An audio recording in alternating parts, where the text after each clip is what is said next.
2016. We had Vine, Pokemon Go, Drake was poppin', Life of Pablo just dropped. Man, who could forget? Me. I wanted to forget. Because this is the year we also had the rise of the infamous Paul brothers, Trump's first term. Harambe died, and millennials finally took the world's culture by storm. 2016 was the year humor died. What's up, guys? Tubby XL, aka your favorite big booty Latina, back at it again. 2016 is a year that everybody looks fondly on. And you, if that's you, you're wrong. And today I'm gonna prove why. You're lying to yourself. You have been this entire time. You're nostalgia blind. You don't miss the culture of 2016. You miss being a kid. It would be a crime to talk about 2016 without mentioning Vine. The concept simple. Say what you want to say or tell a joke in 6 seconds. Now, this might be foreign with TikTok and Instagram existing now, but back then, this shit was everywhere. Everyone was doing it. Lele Pons, Danny Gonzalez, Drew Gooden, King Back, Botch. It's 10 years, I still don't know how to say his fucking name.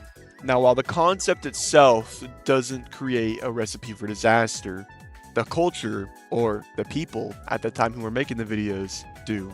So understand this, for every Road work ahead? Yeah, I sure hope it does. there was also this shit.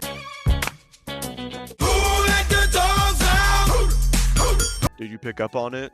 The problem with Vine?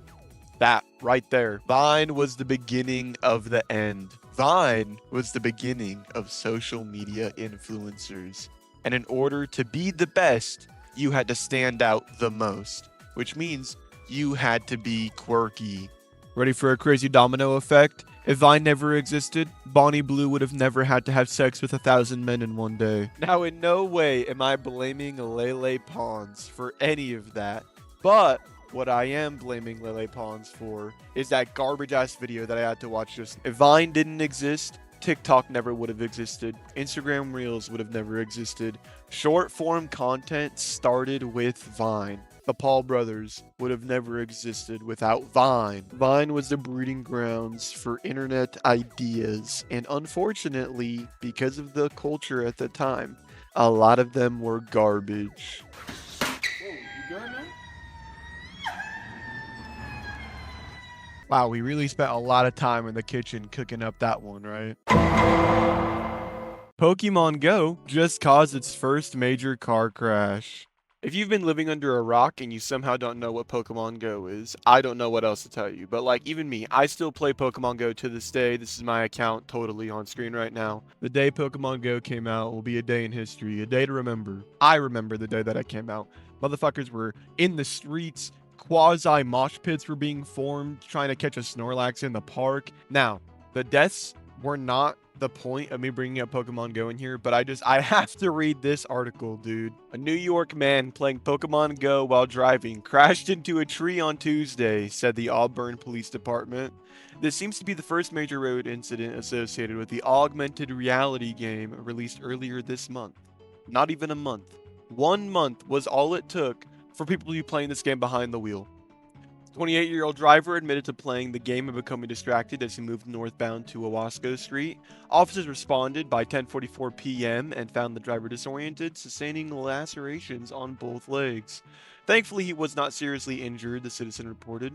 He was brought back to Auburn Community Hospital through a TLC ambulance. The engine was, quote, actually starting to come into the passenger compartment. Extremely lucky, said the police chief. Bro, what the fuck? Regardless, that guy might be an idiot, but the point of me bringing up Pokemon Go in the first place was to blame them for microtransactions in video games. How is your slogan gonna be, gotta catch them all? Oh, no, you can't. You can only catch 200. Then you gotta give us $4.99 to upgrade your box. Oh, too many items. Now you gotta pay more items. Oh, limited Pokeballs. So now you gotta go pay for more Pokeballs. What the fuck is this shit? You're never gonna guess what game came out the following year. That's right, Doki Doki Literature Club. Now, while you may not be able to blame Pokemon Go for the rise of Fortnite, you absolutely can say that Pokemon Go walked so that Fortnite could run. absolutely created the commodification of microtransactions for cosmetics. Without Pokemon Go creating Pokecoins, there was no V-Bucks. And now, you have to just swallow spending $20 on a skin. What the fuck are we talking about? Who in the hell thinks it's okay or a good deal to spend $24.99 on a bag of Pokecoins or $24.99 on some skin just because she has titties or whatever the fuck? Whatever, man. I hate microtransactions. I blame Pokemon Go for microtransactions. Is it really ultimately their fault? No, but the biggest gaming company in the world contributed to an already pre-existing issue and added more fuel to the fire. Man, I don't even know where to start with these guys. I mean, nobody could have predicted where these two were going to end up. One of them, world-class athlete, WWE superstar, one of the most famous podcasts in the entire world. The other one, not so great boxing career. I guess he beat Mike Tyson, if you want to say that. But before the legendary legacy that they would get to lay down, with guys, I think there's a dead body right there. And everything that Team 10 did, pretty much every piece of Jake Paul's existence leading up to, I guess, just recently has been nothing but degeneracy and rich kid bullshit. Now, looking back on it, we can say that it probably wasn't the best idea to make these guys some of the most famous people in the world. But here we are now, right? And it all started with Vine, right? They were Vine creators. Both of them were. And then Logan moved to LA, and that's when the legendary feud happened, right? The greatest feud of all time. This was my endgame as a child. This was my gang affiliation, right? You were either a Maverick or you were a Team 10. There was no in between, right? You couldn't be a Logan Paul fan, but also watch the daily Jake Paul vlog. It was on site if you were switching sides.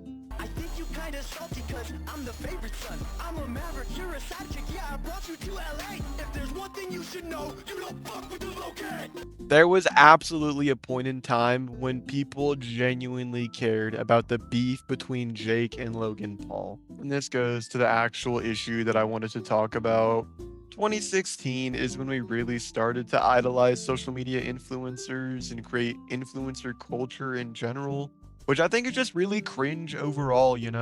I don't think sharing your opinion online is a bad thing, but when we put them at like a god status, like these two were, when we genuinely care about their day-to-day life and we care about a fight between two brothers, the pettiest shit in the world, I think that's cringe, right? That might just be me, but I don't know, man. I think the real takeaway is that 2016 wasn't some golden age of culture or time in general. We just romanticized it because we were kids. Vine and Pokemon Go, they were just distractions, a brief escape before we actually had to deal with real adult shit. Stress, bills, responsibilities, real life shit. And when we look at figures like Logan and Jake Paul, that idolization doesn't just come from some magic formula. It came from the fact that we were clinging to a time when life felt simpler. They had the life that we all wanted. We didn't have anything yet. But now that we have our own lives, dude, I mean, looking back on it, we can all say they were kind of dipshits, right? And that's why, for all this cringiness, 2016 is just a longing for something we lost. Our childhood. Not the time itself.